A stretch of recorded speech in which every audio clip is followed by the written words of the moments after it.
we'll do some GGS like testing.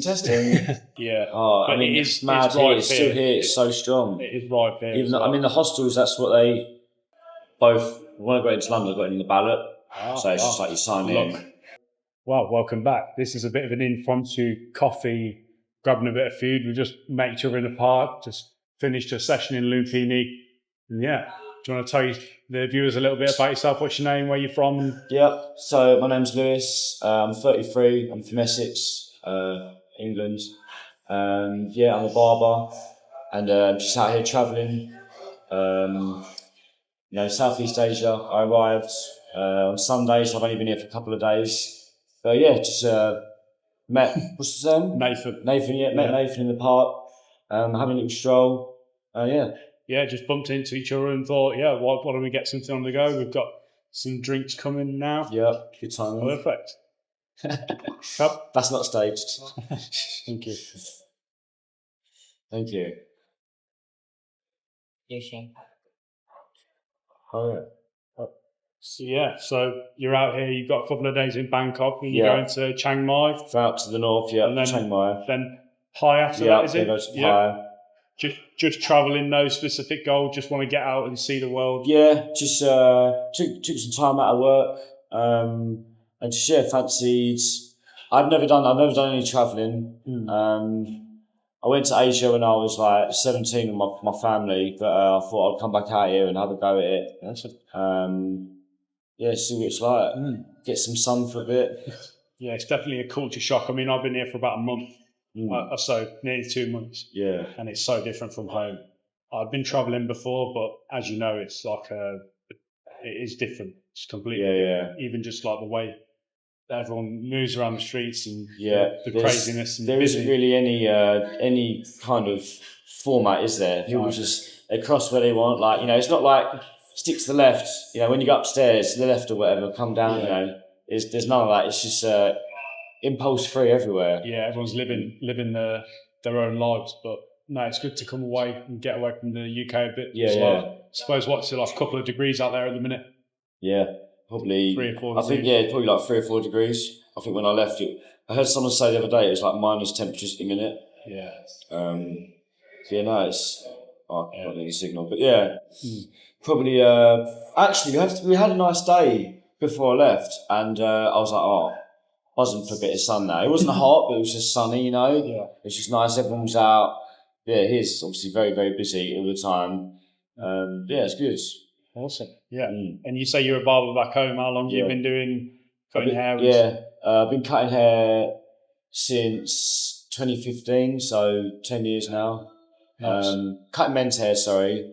I was cutting women's hair before that since 2021, so 4 years. 4 years women, and then 10 years this year for men's. Nice. But I was working hairdressers.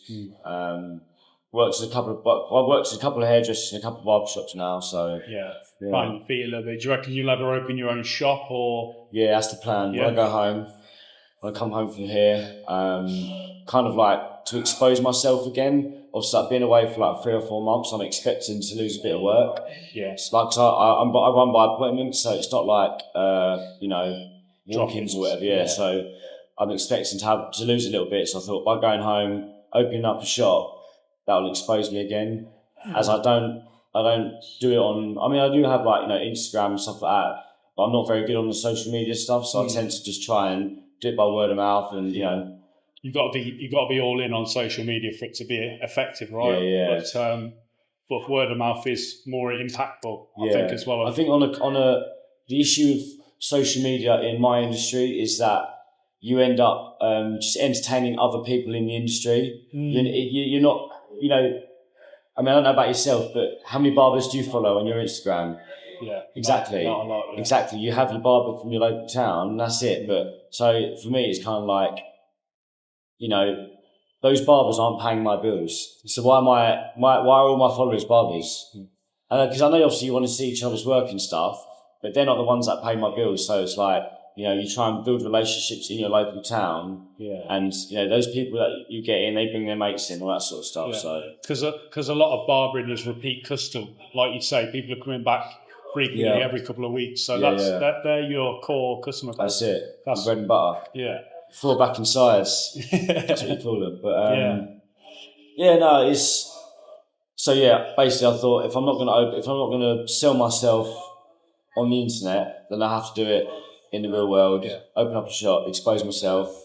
And do it like that. But you get all the benefits of having a shop and being able to sort of just be a cornerstone of the community, be someone's like good part of the day. Because I've obviously we'll have our haircut. It's nothing unique, but like you go to the barber's one day and you might be feeling a bit groggy, but when you come out, you're like, back in the game. That's it. Cheap endorphins, cheap therapy session. But it's like a therapy session. It's like guys, there's a bit of stigma around guys like going to therapy and this sort of stuff, and each to their own. But there's a little bit of that in things like this and getting your hair cut. It's like guy time. But it's not directly for that. That's it. So it's another part of it. So it's self-care, isn't it? Yeah. And we know that we have to be presentable for our jobs, and and sort of where we position ourselves amongst our friends and things like that. So it's kind of like you've always it's the least you can do. Go and let someone look after you and get your hair cut. Do you know what I mean? Yeah. So it's cool.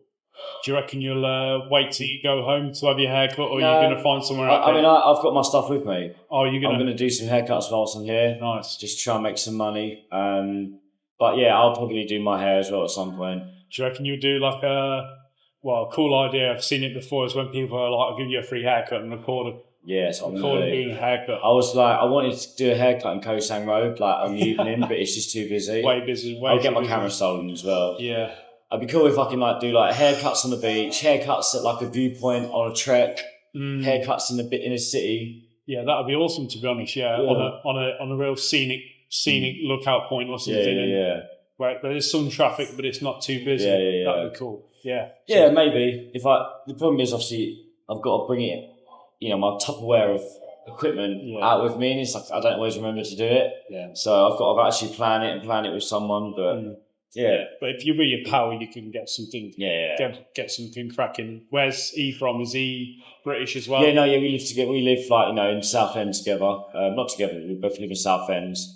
He's only away for 3 weeks. Obviously, I'm away for sort of 3 or 4 months. Yeah. Little flyby. Yeah. So he's in between jobs. So it's like before he starts his new job, before he can get a 3-week holiday. Cool. So he's coming out at the end of March. It's his birthday at the end of March. So we're celebrating his birthday in Krabi. And then we fly to Australia. We've got a friend who lives out there. And his birthday is beginning of April. Thank you.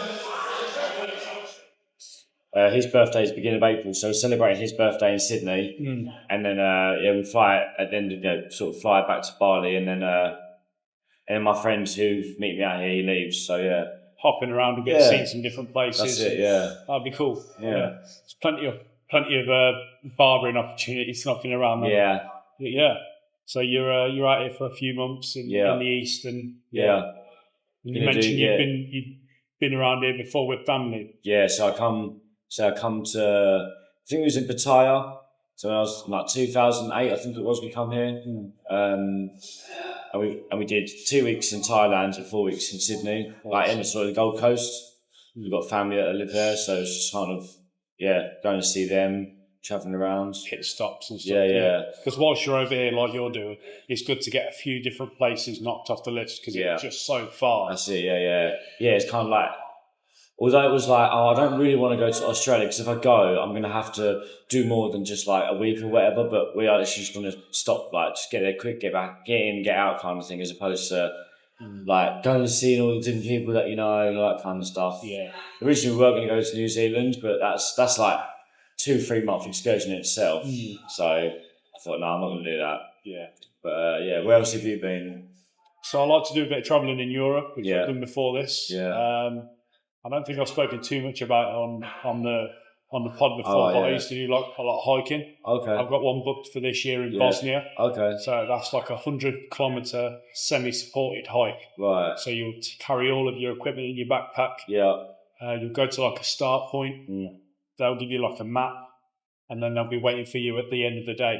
Oh wow. With some food. And then you do the walking in between the stops. Okay. You yourself. Wow. And there'll be like maybe 150 or 200 people doing the same thing. Wow. So there's like a nice community there. It's almost like a walk-in festivals type thing. Pilgrimage. Yeah. You're all in it together. You're all sort of like going through the highs and the lows, the wet and the dry, and seeing the sights. And it's awesome because you get to meet awesome people on the way. And they're helping each other. Yeah, and you're going through this thing together as well. So you get to see scenery, great community. Yeah. At the end of the day, everyone takes the boots off and everyone's just chilling out. And the guys over there, they'll get the homemade rakia out and they'll start drinking. You know, the organisers, they'll have like a designated beer for everyone. It's a good atmosphere, and it's great. It's a great way to see the countryside of another country. And it's sort of like a known gem. So you don't get too many British tourists going.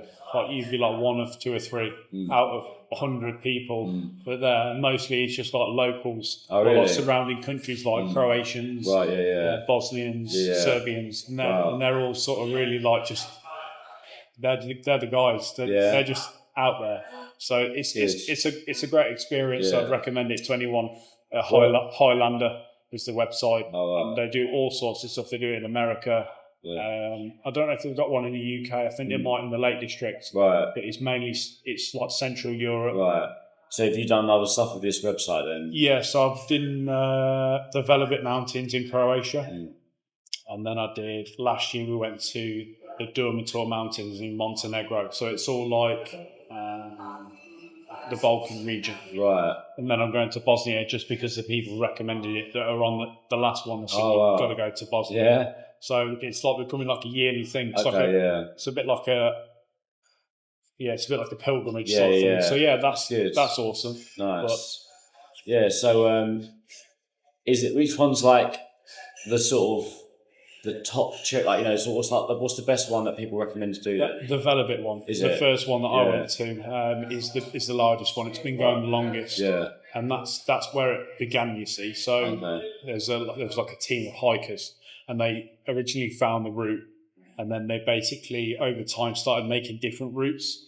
But some of the organisers in different countries, they like take the brand, but it's a different organiser. Right. So they'll still sell it under the Highlander brand, but it'll be a different group of people. But the Velebit one, they're all trusted, sort of, event creators. They'll take on the brand, and they'll obviously like take a cut, but they'll get royalties for using the name. Yeah.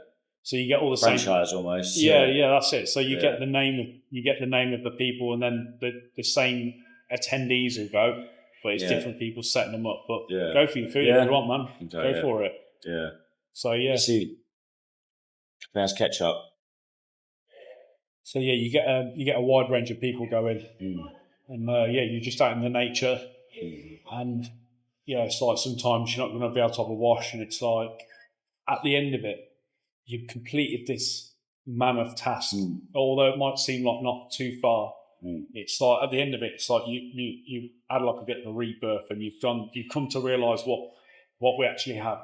Like we forget we in day-to-day life, you turn the tap on, you get hot water, and it's just like it's a very primitive experience, isn't it? Yeah, you're back to the roots. Very raw. Yeah, even though everyone's got like these high-tech bags and the equipment you're wearing is all like very technical. Yeah, got the diamonds on.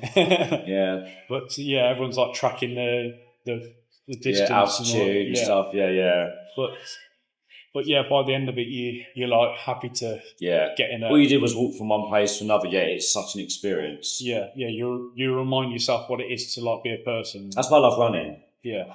It's literally like all you do is what you do every day, but a bit faster. And it's just about getting from one point to another as fast as you can. Yeah. And it's the mental space you put yourself in that you're going to complete it. Yeah. Because, and preparing as well. Preparing, a big thing about this walk that we do is preparing, getting yourself in a fit shape beforehand, conditioning your knees because you're carrying another 15 kilos, so you've got to be ready. You're doing lots of altitude up and down. Yeah, but it's preparation, and then it's persistence when you actually get there, and then the rest is just sort of like a mental battle. But if you enjoy it, then that's why you got a good crew with you. Yeah, if you've got good people around you, they lift you up, get it done. Definitely. Yeah. Yeah. Sounds good. Sounds thrilling. Yeah. Yeah. Good. I mean, I used to say I'm going on holiday, and the lads at work were like, "No, you're not." Yeah. But to me, it's a holiday. It's cool. It's getting out and seeing the world. But Yeah. you mentioned that you were going and doing a marathon in Valencia. Was it? Yeah. So this will be my second marathon. I did London in 2022, Nice. and that kind of got me into running. I hadn't run before that, not since school probably. And then I was signed up when I was watching people the year before, and I was like, oh, yeah, I reckon I could do this. Signed up, got in. Then I haven't really stopped running since. So yeah, this will be my second one. My friend did it last year, so we're going to do it together this year. Yeah, it's good. You raised money for that, I take it, to get No. So both when I got into London, I got in the ballot. So it's just like you sign in. Yeah, it's like 3% chance. It's like I mean. So when I did the marathon, I think it was 40,000 people. I think it was like I think 23,000 was like charity positioning, and then the other 17 was ballot. So it's like, I don't know, 1 million people could probably try and enter. Do you know what I mean? It's crazy figures, really, isn't it? Yeah. The chances of getting in, and That's it. you got it. Got in first time. People try for like 20 years, never get in. Do you know what I mean? So, but Valencia's you just pay and you get in. It's like €200. It's just like as simple as that, really. But again, it was kind of like, I think only 30,000 people do it, and there was like stages of release. They all come out the same day. It was like if you like, the cheapest ticket was €80. That was like, oh yeah, cool. Then I ended up doing it like an hour after the tickets were released, and then it was like €160 by the time I did it. Yeah, they have like different grades. Well, yeah, it was just different ways. Yeah, exactly. Yeah. But unfortunately, I wasn't fast enough. But I've still got a ticket, so yeah. So that should be good to do, like sort of 5 days there, a couple of days beforehand, a couple of days after. Yeah, get sort of on the ground. Yeah. But last thing you want to be doing is be a bit jet lagged and trying to. That's it. Run a marathon. Trying to run a marathon. Yeah. There's no simple way to put it. That's it. Yeah. Well, again, it's like you say with the hiking kind of thing, it's all the preparation. Like you do, like we'll do like a 3-4 month training block. Where we kind of like maintain when you're not in like race season. And then when you're ready for a race, you get into sort of training block. And then you do like a taper kind of like 2 weeks beforehand, where you reduce your volume, all that kind of stuff.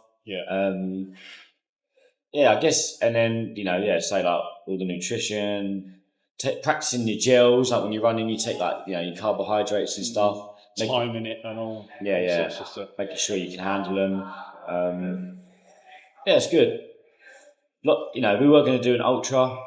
It was like there's one down in the south of England. It's like coastal, and it was 100k.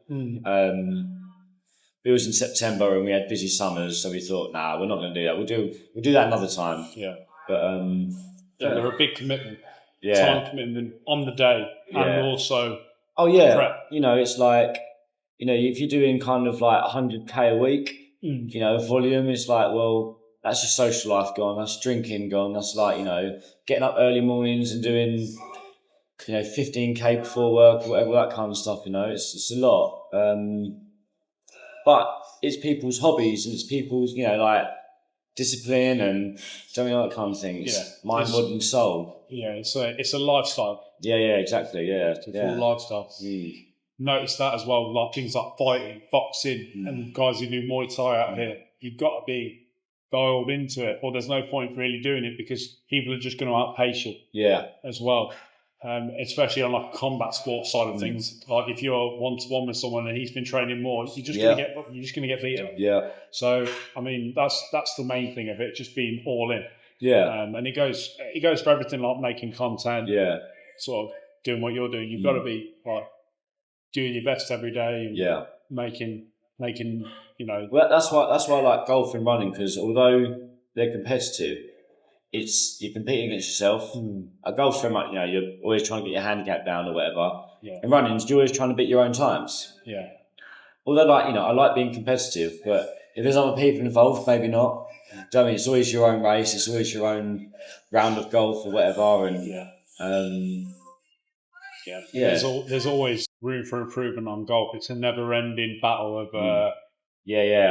You can always spend more time on the range, all that sort of stuff. It's definitely also a lifestyle, but I think it's one that you can do for the rest of your life as well. Yeah, and you can do that into your later years when your body starts to slow down. Yeah, which is it's like a longevity type of thing. Where running and going to the gym does slow down, you know. But you can still play. That's what's great about golf. You can play the same game as everyone else still. You can play the same courses. You know, you can. It's all just to do your handicap. Good. Yeah. What? So, obviously, you've been cooking yourself a lot. Have you been going to restaurants or anything like that? Yeah, now and again. So I've got a fairly good network of guys out here. It was one of the reasons I moved here, and we go for dinners like once a month or something. Or we'll go and grab food. Like simply this, we'll just go and grab like a bite to eat, or on a random one on like a Wednesday. It's like, is anyone free to go here? And we'll grab food now and again, but mainly it's home cooking. Like eggs, chicken, beef. I like a lot yogurt bowls and fruit and that sort of stuff. Just trying to keep like fairly and the cost down. Yeah. I mean, it's in general, I'd say it's around about the same to eat out. Okay. On the lower end. Yeah. But it's the quality as well, the nutrients. Yeah. You can eat Western food out here, but I find that most of the food is obviously Thai because it's Thailand. But the portion sizes are smaller and there's not a lot of protein compared to like what I prefer. Right. Yeah. So cooking for myself, it kind of knocked a few boxes, but overall cooking for myself, and then you can sort of control what goes in as well. Then it's like fairly decent quality food. But I mean, you can eat out here for like fairly reasonable price, but it's there's a lot of frying, there's a lot of all that sort of stuff. Batters, oils, dairy. You know, like, I mean, obviously if you eat eggs, then it's okay, but it's not too bad. But overall, I don't want to hassle you on your sandwich. No, it's fine. It's fine. Yeah. You good? Yeah. But that's good. Good sandwich. Yeah, decent. They're a big thing over at coffee shops. They're everywhere. Cafes and stuff. But quite commercial compared to like a lot of the Thai stuff's quite relaxed where the locals. This isn't like a local spot. It's more like business orientated, especially this area, because you've got like further down that way you've got like a lot of embassies and stuff like that. Okay. So this is more like a built-up business area, and then as you go sort of Sukhumvit, that's where a lot of tourist stuff is. You've got like Nana Plaza and all those like attractions, and the malls as well on Sukhumvit Road, like Phrom Phong, and that sort of way. Right. That's where sort of like most of the. Was that northwest of kind of like? I'd say where you are, it's sort of like down and right on the map. Oh. Yeah. Oh. But there's a main road called Sukhumvit Road, and that's sort of like got most of like the big hotels and all that sort of stuff in it. And then on your side where you are, there's also like a big sort of stuff in the temples. Yeah. But everything's so connected here because of like the BTS. I don't know if you've been on that yet. Was that Skyrail? Yeah, which is pretty cheap for what it is. It's like a couple of dollars to get from one side of the city to the other. It's like pretty cost effective. Yeah. So on long distances, that's the best way to get around. And then obviously you've got like the grab bikes, which are quick, but they've got the risks. Yeah. Like obviously when I go to Chiang Mai tonight, I've got to go to the bus, which is like I think it's about 10 kilometres away, about a half an hour drive. And I couldn't get a bike there, so I can get a cab there. Whatever. I was thinking, maybe I'll get on the Skyrail, but maybe. I'm not sure. Depending on where it is, you might be able to get like on the MRT, which is like the underground, and then you've got BTS, which is the Skyrail. But have a look. I mean, they're fairly well connected, but Yeah. you might have seen the buses as well, like the red buses with no windows on. Yeah, yeah. They're. I've not been on one of them yet. No. But they're meant to be, Pretty cheap. dirt cheap. Yeah. But obviously no aircon. They're just windowless Yeah, buses. yeah, nice. Yeah, fair enough. Yeah, gets it done. Yeah. Mm. But that's the thing about Bangkok. There's levels. There's like it can service all levels. Mm. Like from like you see, if you look out the window down here, sometimes there'll be like Rolls Royces driving past, and then you go a few kilometres that way, and it's like one of the largest slums in the city. Right, yeah. And it's like the disparity is quite big. Yeah. So massive. Yeah. You've got levels to it all. Yeah. So yeah. Considering things are cheap out here, there's still like homeless people and stuff. Do you know what I mean? There's still like real poverty. Yeah. But you can spend as little or as much as you want here as well. If you go crazy and drop a bomb on everything, it could be. I mean, one of the guys I was staying in the hostel with, like, he spent a lot of money in a short period of time, and I was like, I don't know how on earth you could do that. But that's just drinking like every day and all that kind of stuff, Yeah, going to bars, and especially in the wrong bars as well, you can end up spending a lot. Yeah. But, yeah. Yeah. I'm looking forward to getting away from it. Yeah.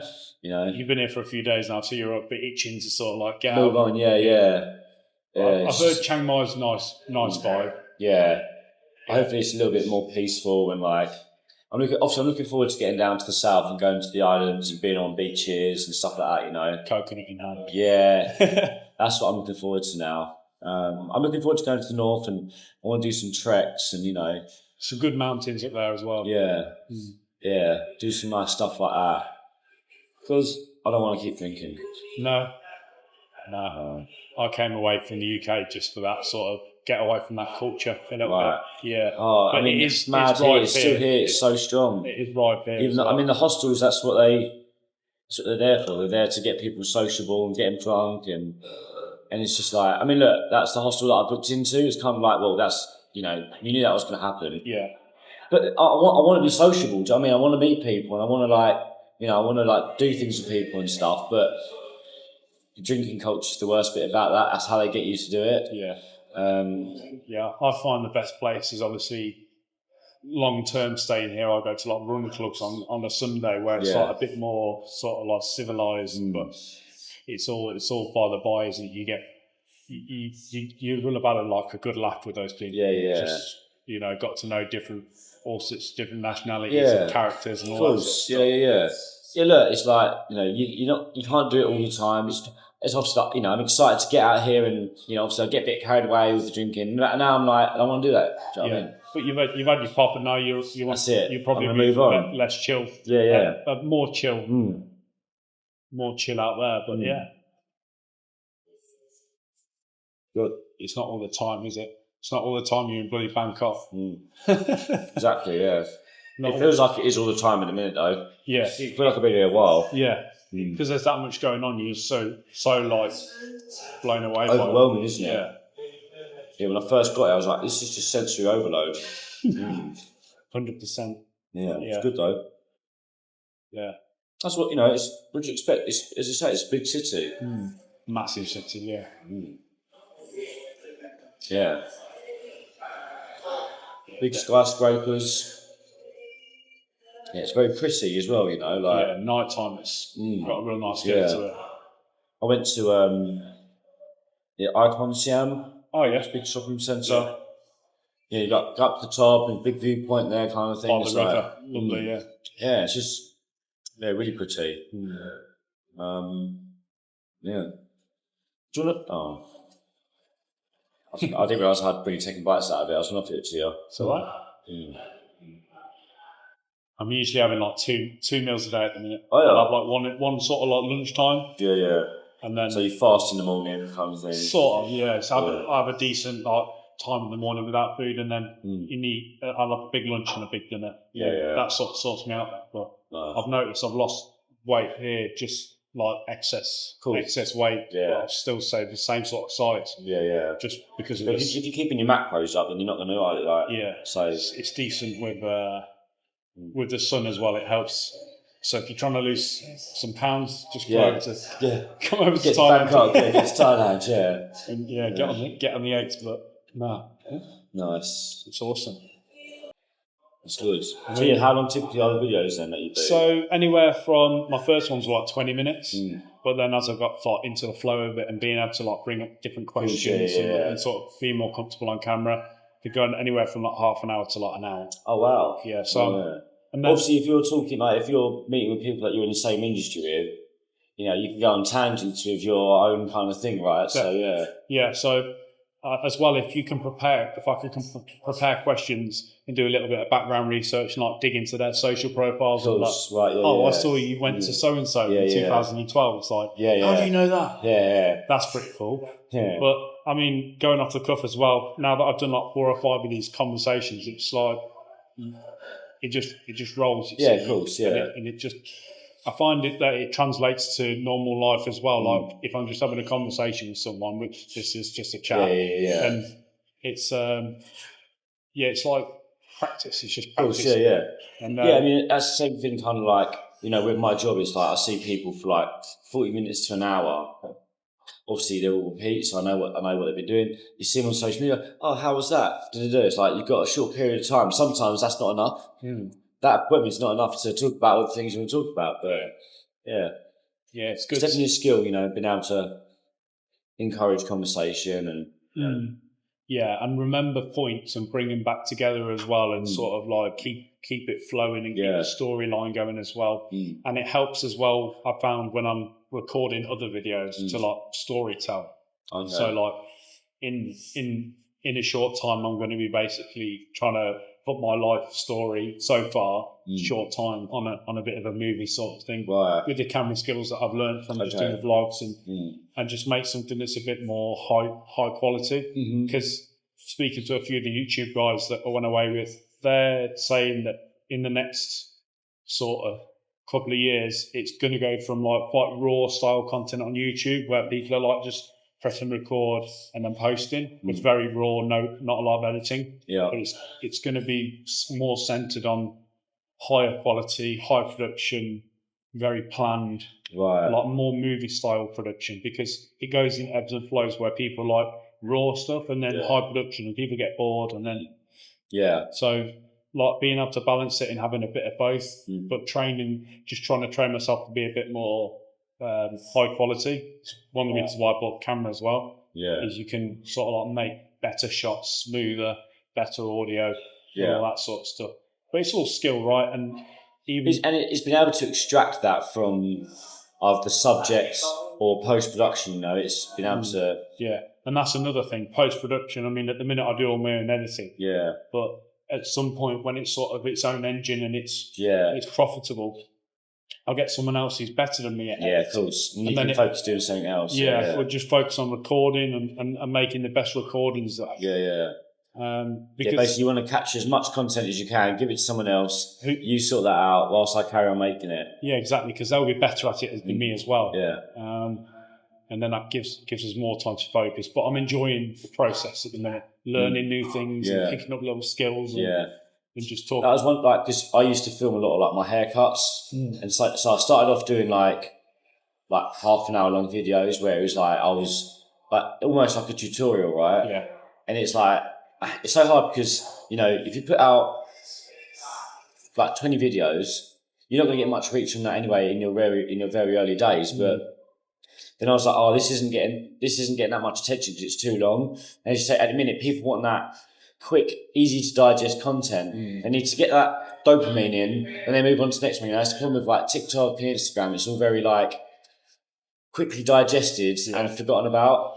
So then I started doing like, you know, like a minute long video where it was just like bit of clip work, bit of cutting, bit of drying, bit of styling, and that was a minute. And that seems to get a lot more attention. People like to see like you putting the bald line in when you're doing the skin fade, and it's those kind of things that people like seeing, and the styling afterwards. It's not, they don't want to see you taking all these sections and, well, again, it's who is your content, who are you selling to? It's like, as I said earlier, like, you know, a lot of the people that follow me are barbers. It's like, well, unless they want to learn from you, And you just want to see what your haircut looks like at the ends. Yeah. So it's kind of like you have to work out like what your content, what you're trying to sell. Like transformations, or is it tutorials? Yeah, exactly. Or is it like shock factor, That's where they it. do like these crazy like gels and That's all it. that sort of stuff. Yeah. So like you say, and that's part of the process, isn't it? Of finding out like what kind of content you want to make, what kind of production it's going to be. Are you going to hold things in your hand? Like, is there no face in it? Like, do you know what I mean? Are you on camera? Are you behind the camera? Like, there's definitely value in having like a bit of an audience, like in your own field, but at the same time in your game as well. Unless it's like one-to-one high ticket clients where you like go into them, then like on a grand scheme, when you want your own shop, it's going to be more it's going to be worth it to just get great one-to-ones in person. But it's a big game, but because that's the experience that people are buying from me. They're having a one-to-one service, can't they? So But I've seen like all these like football barbers where like they'll just go around and they'll cut the whole team. They're paying them like that's cool. £500 a cut. Bonkers. But they probably just get. I reckon those guys probably just get paid a retainer. Maybe like exactly. And he goes, right, whenever I need you, you leave your shop and you come to me, kind of thing. Exactly. They might get paid monthly. Who knows? But that's obviously the benefit of like living in Manchester. Do you know what I mean? Having two big football teams there, it's kind of like, well, if you're good enough, then you can get picked. But obviously, where I am, I don't live near any big football teams, so it's all about placement, and that's going back into my story. One of the reasons why I put myself in Bangkok as well, because if I hadn't come here, then I wouldn't even be talking to you. And the same thing, it's like you just bump into people. Like I was at the same gym in Lumpini Park the other day, and I was like doing a gym session with another friend, and two guys that I knew just came around the corner and were like, oh, hey man, how you doing? It's like, no way, I'm like all this far away from home, and two guys from England just bumped in. So it's all about positioning, like you mentioned. But it's a good place to be, but you got to be, as you know, it can be quite distracting. So I'm just trying to stay as focused as possible. That's it. Eyes on the prize. That's it. Less distractions. That's it. Meeting good people, having good conversations, and then sort of enjoying it whilst we're doing it as well. Because there's no point doing it if it's not fun. Because then it just becomes another slave, isn't it? Another slave to your own production. Then it's been cool chatting. We'll wrap it up there. But unexpected random one, just bumped into each other in the park, and great to chat. So